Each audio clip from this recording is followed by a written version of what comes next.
The theme of this year's conference is Strengthening Democracy Through Religious Literacy. And the students who are here at the conference will be working all week on issues surrounding that general theme. Barbara Brown Taylor is going to talk to us tonight about a specific piece of that on which she has written and spoken a lot. Barbara is a best-selling author, teacher, and an Episcopal priest. She taught world religions at Piedmont College in Demorest, Georgia for 20 years. She's also served on the faculties of Emory University, Mercer University, Columbia Seminary, Oblate School of Theology, and she was ordained in 1984 and became rector of Grace Calvary Episcopal Church in Clarksville, Georgia in 1992. She left the parish ministry when she became a full-time professor at Piedmont. She is the author of over a dozen books, including New York Times bestsellers, Holy Envy, Finding God in the Faith of Others, which has given us at least part of her title for tonight, Learning to Walk in the Dark, and An Altar in the World, A Geography of Faith. She has received numerous honors for her work, and I've gotten to know her well enough that I think I'll embarrass if I read all of them, but she's nodding, but I'm going to tell you a few. In 2014, Time magazine placed her in its annual Time 100 list of the most influential people in the world. She is the recipient of the 1998 Emory Medal by the Emory Alumni Association of Emory University for her distinguished achievement in education. And in 1996, Baylor University named her as one of the 12 most effective preachers in the English-speaking world. She has her undergraduate degree from Emory, which you would have gathered from the fact that she was Emory alumni. And she graduated from Yale Divinity School in 1976. She and her husband, Ed, have a small farm that they tend at the foothills of the Appalachians in Georgia. And what I can tell you from spending a little time with Barbara is that she is an absolutely delightful human being. You can't read her or listen to her very long without knowing that she brings a very wise and loving voice to the issues with which she is going to deal with for us tonight. So will you please join me in welcoming Barbara Brown Taylor?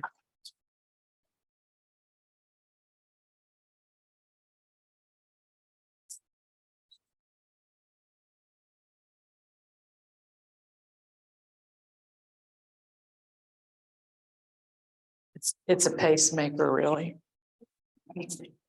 Hi. I'm so happy to be with you. And frankly, all of you who are here live streamed, this is such a wonderful group to be with, that they're going to add energy to everything I would have been doing with you down in the flatlands. So I'm happy to be in a room with all of you. People often ask me if I miss teaching.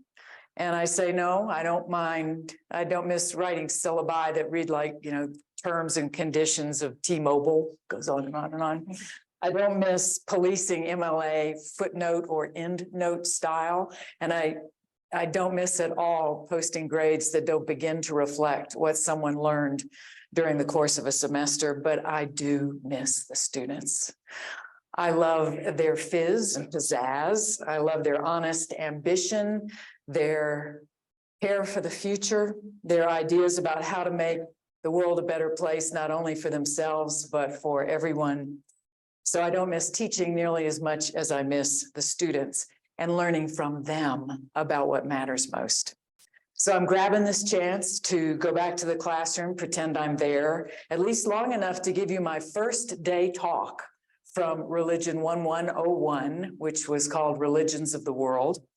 And then to tell you what I learned from students about the value of holy envy for the common good.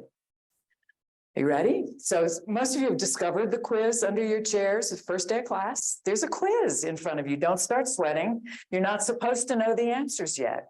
It's only the first day of class and there's no grade involved. So you can go ahead and give it a try, except since we're live streaming tonight, we're gonna fake this part. So take a look at them. Whoops, time's up. But you can take a look at them later and see the kind of thing I put before students on the first day of class, and then ask them to put their names at the top and hand it back up so I could return those to them on the final day of class, and they could judge for themselves what they'd learned in the course of the semester. So I would say that to them, and then I'd say, at least if you stay in the course, because they had 3 class sessions to decide whether they would stay or go. First reason, I'm going to just talk to you. The first reason is because religious literacy isn't just for religion majors. You're going to need this class no matter what your major is. Some of you are planning to be public school teachers, and that means that your students' holidays are not all going to fall into that winter, spring calendar that really favors Christians. The Chinese New Year happens in January or February. Rosh Hashanah and Yom Kippur happen in late summer or early fall. And Ramadan cycles through all the seasons. So wouldn't it be helpful, public school teachers, if you knew that and didn't have to wait to be told? Those of you preparing for coaching careers could make use of that information too. For instance, when Ramadan falls during one of the hottest months of the year, and some of your best players are fasting from sunup to sundown, will you move practice from afternoon to evening if you can, so they can grab a bite to eat before they come and have some water when they've sweated through their clothes? Familiarity with food laws could be important too, especially when you're choosing restaurants on the road or caterers for celebrations back home, to make sure that all of your players have something they can eat. Welcome, welcome. So glad you're here. So glad. Nursing majors can benefit from knowing how patients from religious traditions feel about receiving care from people who are not their gender. Might also be helpful for nursing people to know what their faith teaches the patient's faith about things like blood transfusions or organ donations, or if end-of-life care is in your nursing plans, then what their faith teaches them about how to prepare for death and dying.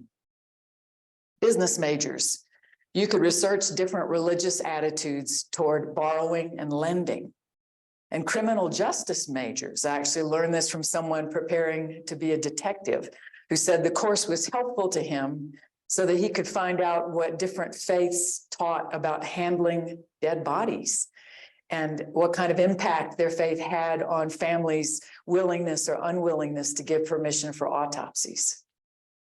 Mass communication majors, you could start keeping a log of how many errors you notice in reporting when the subject involves a minority religion, like the local reporter who recently exposed a local Hindu priest for charging money to perform a religious ritual, though that's customary in traditional Hindu culture. I know some of you are concerned about how taking a course like this might loosen your grip on your own faith if you identify one.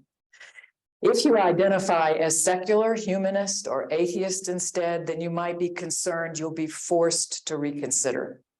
I promise I will do nothing to fan any of those flames. And if you hear me doing it anyway, I'm counting on you to raise your hand and call it the way you see it so we can talk about it.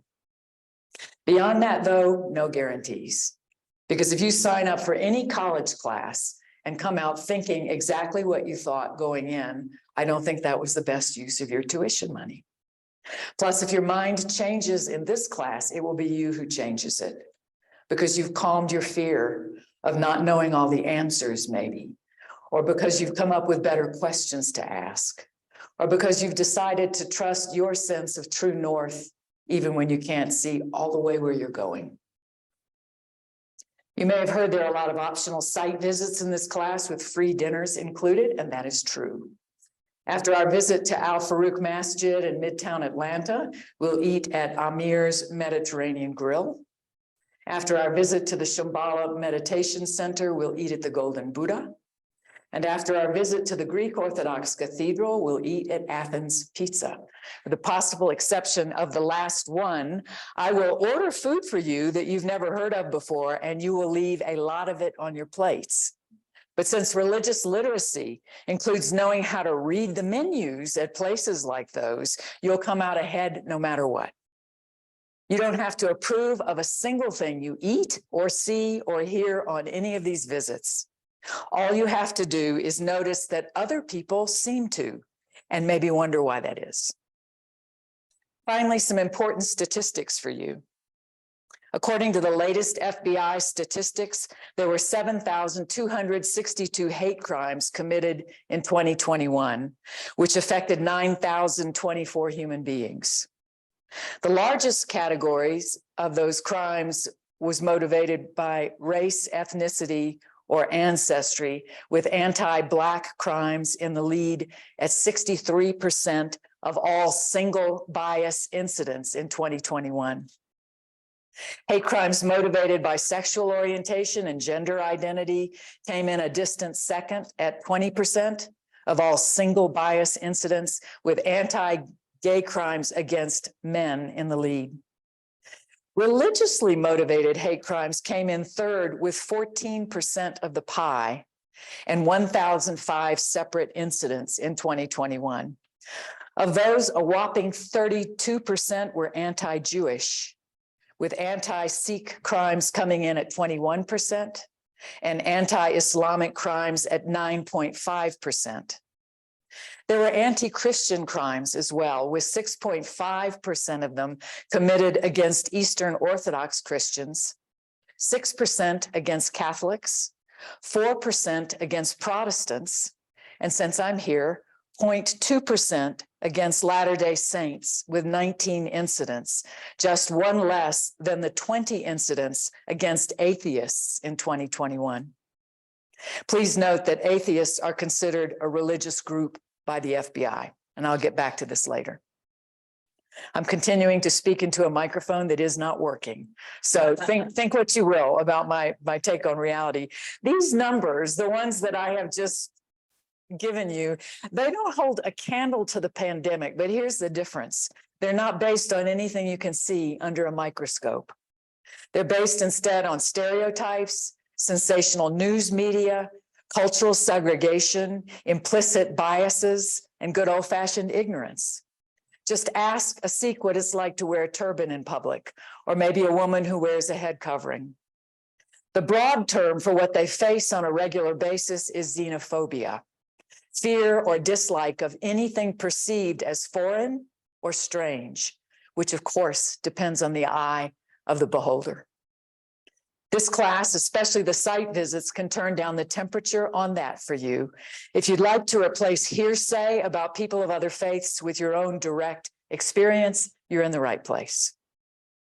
I hope you'll stay in this class. It's one of your best opportunities to change the world if that's on your agenda.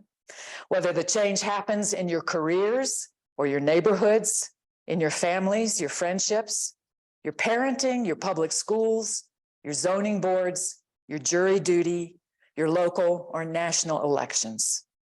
Now let's take a good long look at the syllabus. I know it's 12 pages long.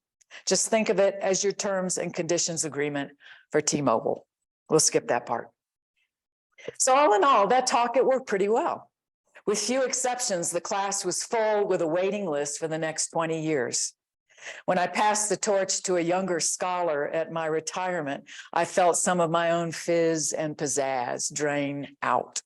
But what a lot I learned from students through all those years. The main thing, which was disappointing at first and then challenging and then so rewarding that it became the main thing again, was that religious literacy was about a lot more than the accumulation of information.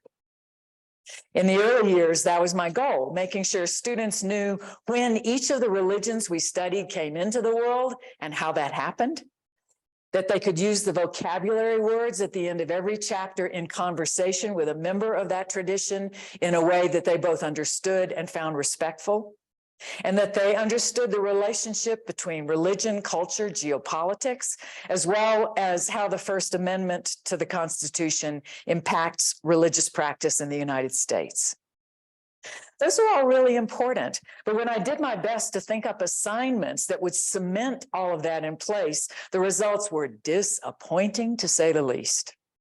Students seemed engaged in the material in class. They were full of questions.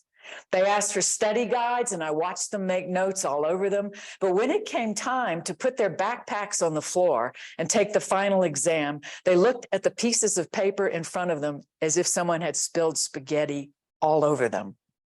Was the Buddha born in the 6th century BC or AD? Were there 5 noble truths or 4 or 5 pillars? 4, don't remember.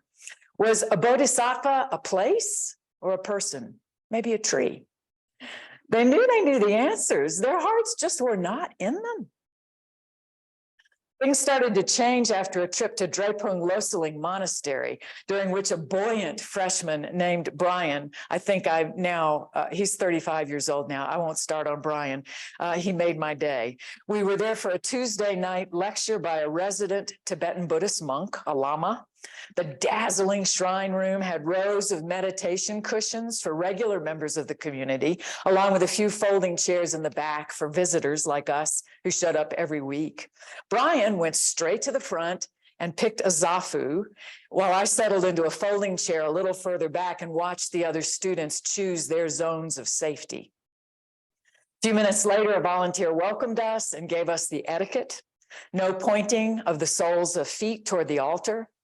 No tossing of sacred texts on the floor. If you have to leave, leave quietly without turning your back on the teacher.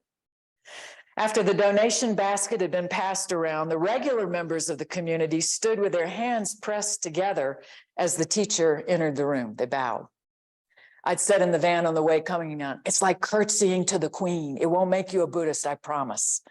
Some of them did, they bobbed their heads a little bit, but they wanted to keep their eyes on the teacher with his shaved head and his dazzling robes and his bare arms, after he had turned around at the front and bowed back to them in return.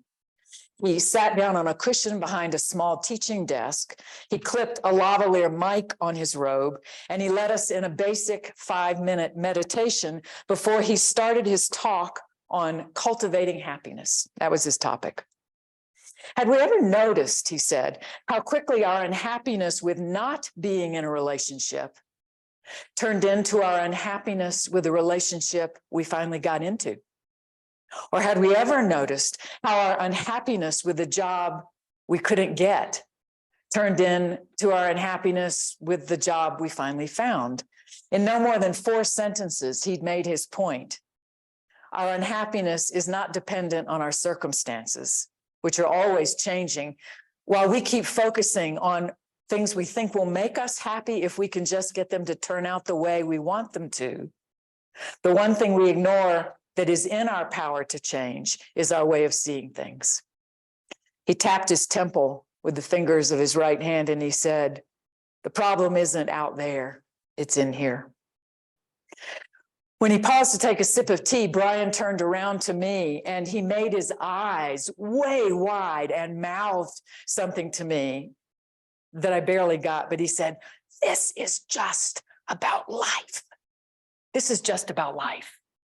And then he turned around again. He said it again in the reflection paper he wrote afterwards, which included a detail that had escaped me. It went something like this. I didn't know what to expect, but I'd always wanted to try meditation, so I did. I sat straight. I followed my breath, coming in cool through my nose, coming out warm after it'd been all the way to my feet.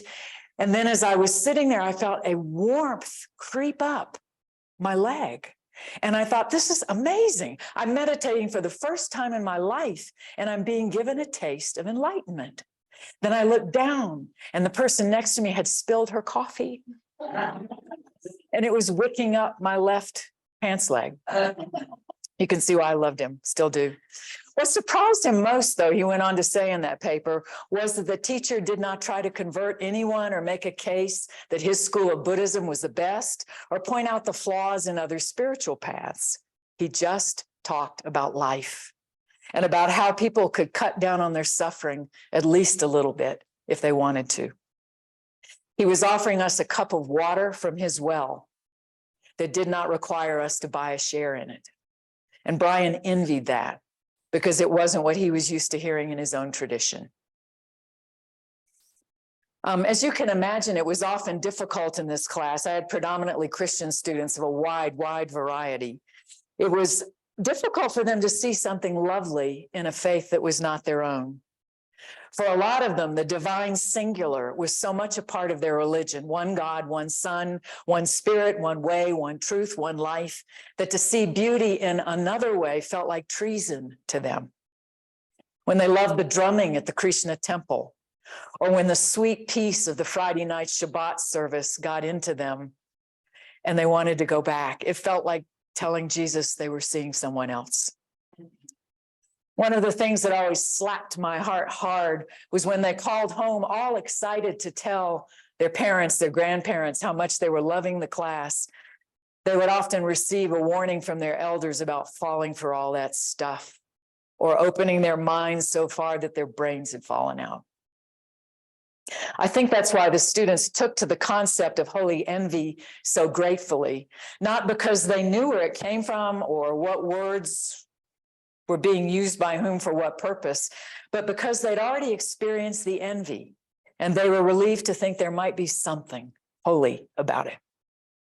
That and Brian's epiphany that religions had more to offer than recruitment models, that they might freely offer the best they had to help anyone with the difficult business of life. That was what put holy envy on my syllabus. Now, some of you, especially the BYU people, know the story better than I do, but I'll introduce those of you who don't know it to the concept the same way I did the students in my class. On March 17th, 1984, Latter-day Saints in Stockholm, Sweden broke ground for the first temple ever built in a Nordic country. It was so cold that day that a blowtorch had to be fired up before anyone could get the shovel in the ground. And later, construction had to be delayed when Viking graves were discovered on the site. By the time the public was invited to an open house in June of the following year, local opposition to the project had bubbled up to the point that it could no longer be ignored, especially not by Christer Stendahl, then Bishop of the Church of Sweden in Stockholm. Stendahl contacted Truman Madsen, a beloved philosophy professor at BYU, related to someone on the front row, whom he knew from attending the first interfaith symposium at BYU in 1978, and asked Madsen to help him set up a press conference in Stockholm. So it was at that event that Stendahl first articulated what are now called his 3 rules of religious understanding. How many of you already know them? Oh, good. It'll be news to a few nods, I see. Number 1, when you're trying to understand another religion, you should ask its adherents and not its enemies. That was such a wonderful idea that I added options to the syllabus for writing short papers that might aid visceral understanding, such as keeping kosher for a day, or practicing walking meditation, or creating a mandala that reflected a student's view of the world, or interviewing someone from another faith that they wanted to know more about. Once when I invited a Reformed Jewish visitor to class, she told us most of her conversations with Christians went like this, direct quote, "So is it true you don't believe Jesus was Messiah? You don't believe in the Trinity? Don't believe in the New Testament? Don't believe in Easter or Christmas? Don't believe in baptism or communion? And don't believe Sunday is the Sabbath?" She had been asked so often what she didn't believe that she was still waiting for someone to ask her what she did believe. So I added 3 beginner questions to the one about interviewing someone of another faith. First, I said, here's your first question. What is most important to you about your faith? Second, what story from your sacred texts or teachings captures the heart of your tradition for you? And third, if you could correct one common misperception about your faith, what would it be? Those were the best papers to read. They were full of busted stereotypes, unexpected similarities, and yes, holy envy, though I haven't gotten to that rule yet. So, second rule was, don't compare your best to their worst. It's so human. The religion's only one of the areas where we do it. If you're feeling bad about your conspicuous consumption, find someone whose car costs 3 times what yours does, and you'll feel better. Or maybe you want to defend your political party. Just make a list of the people in the other party who are going to jail. When you're trying to reassure yourself of your own rightness, it's natural to focus on someone else's wrongness, even if you have to go 9 miles out of your way to do it before you post it on Twitter. So Stendahl said, please don't do that. If you want to compare religions, compare apples to apples and oranges to oranges. So you have genuine differences to talk about, like the fact that observant Jews and Christians have settled on 10% of their annual incomes as the right amount to give to charity each year, whereas Muslims have set the figure at 2.5% of their accumulated wealth. That's a fair comparison. And it opens up all kinds of interesting differences, including where the charity goes, to whom and why. If your tastes run more toward comparing cacti to cacti and poisonous mushrooms to poisonous mushrooms, then go right ahead. But make sure you look as hard for the ones in your own yard as you do for the ones in your neighbor's yard. There's no such thing as a blameless religion. Stendhal knew there was already plenty of blame going around in Stockholm. That's why he was standing in front of the microphone, offering a bunch of scared and angry people something better to do with their time. Rule number 3, the most cryptic and one he didn't explain in my hearing, though he did later: leave room for holy envy. I loved it the minute I heard it, not least of all for the unlikely pairing of those two words. I was used to oxymorons like awfully good, like dinner tonight, or freezer burn. But holy envy had an extra punch, since I've been taught that envy was one of a Christian's 7 deadly sins, listed right between lust and gluttony. This was not lost on a Muslim reader of my book, Holy Envy, who argued that there was nothing holy about envy and there never would be. Tell me more, I said, and he did. Scholars of Islam listed among the deadly diseases of the heart, since the envious person questions God's will. To wish that a blessing bestowed upon someone else might be taken away from that person and given to you instead is not only to contest God's allocation of gifts, but also to demean the gifts that God has given you. In the words of an early imam, envy will devour faith as fire devours wood. I'm glad I asked. No wonder the phrase offended him. If it offends any of you two, please, please find a better one. Holy admiration, holy regard, anything that helps you embrace the beauty you sometimes see in another tradition and don't have to feel bad about it. I'm grateful for the reminder holy envy is never about wanting someone else's gifts taken away from them or demeaning the gifts given to my own community, because that can happen. There have been times I've put so much energy into counting the blessings of other people's traditions, I've neglected my own. Then, wouldn't you know it, an observant Jewish friend says how much he envies my ability to eat anything with anyone. He's committed to keeping kosher, but sometimes he watches the omnivorous Christians at the interfaith banquet and he wonders, what must that be like? A Buddhist says she envies the devotion Christians show for Mary and her child. She says there are a few stories that feature the Buddha as a child, but since his mother died a week after he was born, there's nothing to compare with the tender relationship that developed between Mary and her baby. Who knew? One of the most memorable times holy envy boomeranged back on me was when Swami Yogashananda, the resident minister at the Vedanta Center in Atlanta, he welcomed my students and me with an impromptu homily on the Collect for Purity, a jewel in the crown of the Episcopal prayer book that goes like this. Almighty God, unto whom all hearts are open, all desires known, and from whom no secrets are hid, cleanse the thoughts of our hearts by the inspiration of your Holy Spirit, that we may perfectly love thee and worthily magnify thy holy name through Christ our Lord. I have no idea how the Swami came to know that by heart, but his talk included quotes from the prophet Isaiah and the Sermon on the Mount as well. Listening to him speak so reverently of my sacred scriptures, I realized I couldn't recite a single verse of his.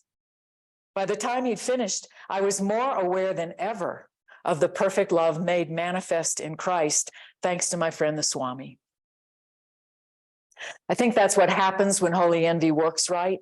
It deepens your appreciation for your own tradition, whatever it is. A Christian who's never heard of the season of Lent decides to try it this year. She says this will be her Ramadan. A Muslim who stopped praying when he came to college says he's getting an app for his cell phone that will go off 5 times a day. Maybe all he'll do is turn it off, but at least he'll know what time it is. A confirmed atheist says he loves the Hindu notion of karma that doesn't depend on a higher power, but on one's own actions. He says, whether I decide to believe in a religion or not, I'll keep this moral code of self-accountability with me. But there are several ways holy envy can go wrong, all of which I discovered by firsthand experience. So don't worry if they sound familiar, there's still time to correct course. One is to shoplift from other traditions, taking home trinkets from your travels to enhance your interfaith cred without thinking twice about where you put them or how you treat them. Early in my teaching career, I was offered a free Quran from the Embassy of Saudi Arabia, and I happily accepted it. Not a trinket by any means, but a book I could have learned more about before treating it as casually as I treat my own study Bible. Once, when a student from Bosnia saw me putting the Quran on the bottom of my book bag and piling a lot of other things on top of it, he just gave a little, and I said, what? And he said, I was taught never to put anything on top of the Quran. He taught me that too, with a gasp I've never forgotten. Another way holy envy can go wrong, in my opinion, is the tastes like chicken effect, in which students learning about a new to them religion work overtime to make it fit in a category they already know.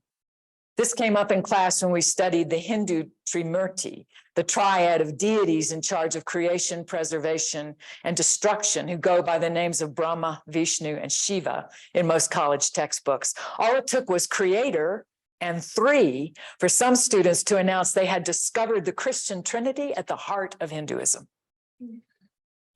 Tasting chicken when you try something new is not a crime. It's human nature to compare something you don't know with something you do, especially if you hope to swallow it. But where holy envy is concerned, it's also a way of shunning the divine diversity of creation and of missing a chance to be awed by it. The golden rule comes in handy here. If you cherish the idea of someone finding something to admire in your way of life, of faith, then why not go first? Why not prepare the way by looking for something to admire in theirs as well? The most surprising way to me that holy envy can go wrong is in a well-intentioned rush to unity. I learned this by secondhand experience when a friend convened an interfaith group at the church she served on the West Coast. It's her story, not mine, so I'll get something wrong. But I remember how stung she was when a Reform rabbi came up after the group had met. And he said, you keep saying we're all one, and I know you mean that in the best way, but you have to remember that for Jews, assimilation is a real threat. We don't all want to be one. Let's pause and hear this. Thanks to him, she says, she remembered that the emphasis on unity comes more often, most often from the dominant culture as a sign of its largesse. Stendhal had a caution about that. He said, let the other define herself. Don't think you know the other without listening.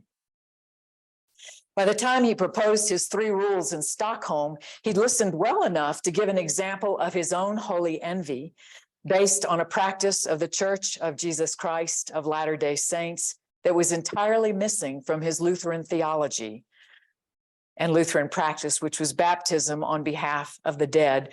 In a YouTube, you can still see today, he says, it's a beautiful thing. I could think of myself as taking part in such an act, extending the blessings that have come to me in and through Jesus Christ. That's a beautiful way of letting the eternal mix into the temporal, which in a way is what Christianity is about. 3 things stand out in that short speech for me: the power of beauty to attract us across traditions, the ability to imagine ourselves in each other's places, and the wish to extend to others the blessings that have come to us. So here, near the end of my talk, I want to focus those 3 good reasons in terms of the common goodness of holy envy. The power of beauty. It transcends any single religion. These are my views. At best, it reminds us that our religions are planets spinning in the same gorgeous galaxy, or galaxies unto themselves, if you prefer, with all the room in the universe to flourish. Who looks at pictures coming back from the Webb Space Telescope and wishes there were less variety? The Catholic priest and theologian Raymond Panikkar offered a different metaphor to help people think about the difference between contributing to the world's faiths and dominating them. He was born in Spain to a Catholic mother, a Catholic father, and a Catholic mother and a Hindu father. And he used the analogy of the world's great rivers, pointing out that the Jordan, the Tiber, and the Ganges all nourish the lives of those who live along their banks. One flows through Israel, one flows through Rome, one flows through India. I believe if he were writing today, he might have added the Tigris and Euphrates that flow through Turkey and Syria and Iraq. These rivers never meet on earth, Panikkar said, though they do meet in the heavens, where water from each of them condenses into clouds that rain or snow down on all the mortals and rivers of the earth. In the same way, he said, the religions of the world remain distinct and unmixed on earth, but they meet once transformed into vapor, once metamorphosed into spirit, which is then poured in innumerable tongues. Holy Envy speaks tongues. The ability to imagine ourselves in each other's places. I think it comes naturally when we start with our humanness instead of our doctrines. That's why holy music and dance and food and festivals, ceremonial dress, sacred art, including body decoration, belongs in our curricula for religious literacy, along with the ways different faiths mark life passages. Watch a parent hand a newborn to a priest or elder for a ceremony of inclusion. Watch a young person stand up in front of a congregation to take a leadership role for the first time. Watch a family gathering around a loved one who's dying to anoint with oil or sing or lay on hands, and you may find it impossible not to imagine yourself in their places. Given the FBI statistics I started with, the imagining may also happen when you witness someone being treated unfairly or threatened because of how they look, dress, talk, or believe. Or when you read in the newspaper that their place of worship has been spray painted or looted or burned. Whether you step in to act on their behalf or whether you spend a lot of time later wondering why you didn't act. It's living proof that what we have most in common is not our religion, but our humanity. That is no demotion of religion. Instead, it's our assurance that the great religions, the ones that last, all call us to the highest humanity we're capable of, which includes caring for those who don't share our faith. Holy Envy has a wide embrace. Stendhal's third impulse follows naturally from that, the wish to extend the blessings that have come to us with others, offering them cups of water from our wells without pressing them to buy shares. A word about evangelism here, which is close to the heart of Islam and Christianity, not to mention some forms of Buddhism and atheism. Of course it is.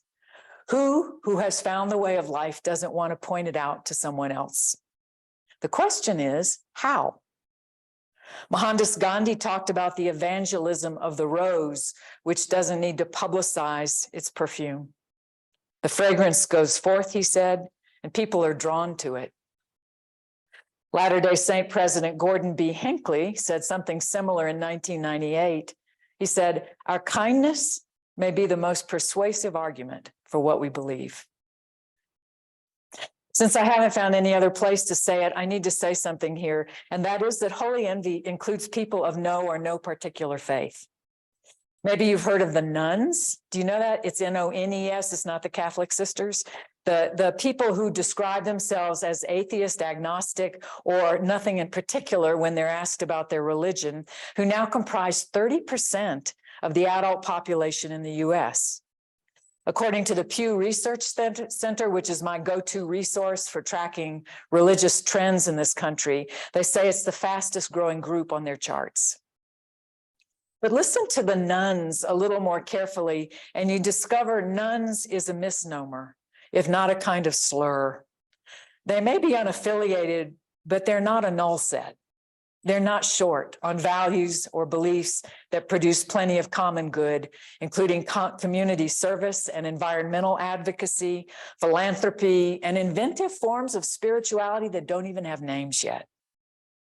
Yet this group suffers from the stereotype that they're somehow less trustworthy and less moral than other people. Just this afternoon, I looked up the Pew Center's report on the 118th Congress of the US, which convened last month, in an article called Faith on the Hill. You can look up later if you want. It included the religious affiliation of all 534 members of Congress. And I'll only mention the last two categories on the list. Humanist, 1 person. Unaffiliated, 1 person. 20 people said they didn't know or they refused to answer, but no one identified as atheist or agnostic. In my county, if they did, they could save their campaign money. When I looked those figures up, I decided it was important, if I was going to have integrity with my topic tonight, to come up with 2 or 3 things I envy about people who profess no faith in God. Oh, here I go. Their faithfulness to material reality here and now with no metaphysical second act. Their motivation to do good with no promise of divine punishment or reward. Their independence from using God or religion to assert their own superiority. That's my first try, okay? But I recommend the exercise, at least for a group you've never tried it with yet. At least if you're interested in holy envy as a truly common good, that is one that's good for everyone and not just for some. So eventually I added this 20-point question to my final exam. What has inspired holy envy in you this semester? It saved my grading at midnight. It was a long ways from the facts and figures I'd started out with. The statistics then were all very impressive, but there was no way to talk to statistics or listen to them. They stayed on the page, while the people we met during the course of the semester were so alive, so real, so diverse within their traditions, so surprising. Here's what one student wrote in response to the holy envy question. I use this with his permission. When it comes to holy envy, one thing really sticks out in my mind. When we went to the mosque on our field trip, the Imam spoke to us ahead of time, and what he told us is my holy envy.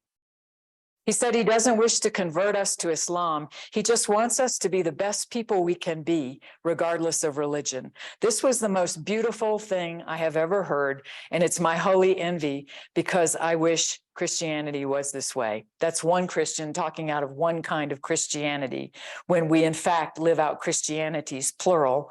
But I remember that too. I remember when the Imam had thanked us all for coming in the name of God, the most gracious, the most merciful. He swept out of the room with about 13 undergraduates to go lead Friday prayers for 800 people, leaving me with a fresh case of holy envy. I thought I could do that. I could speak from the heart of my faith, wishing others well at the heart of theirs, even those who have no name for what gets them through the night. It reminded me of something Rabbi Jonathan Sachs said, a visitor to this campus in 2020, the year he died. He said, the greatest single antidote to violence is conversation. Speaking our fears, listening to the fear of others, and in that sharing of vulnerabilities, discovering a genesis of hope. So you're my genesis of hope. You who are here this week to listen to one another, to speak to one another, to share with one another, and to be here in all your difference, your distinctive and holy being with one another. Thank you for giving me this opportunity so much. And I'm ready to talk about what I just said if you are. Thanks.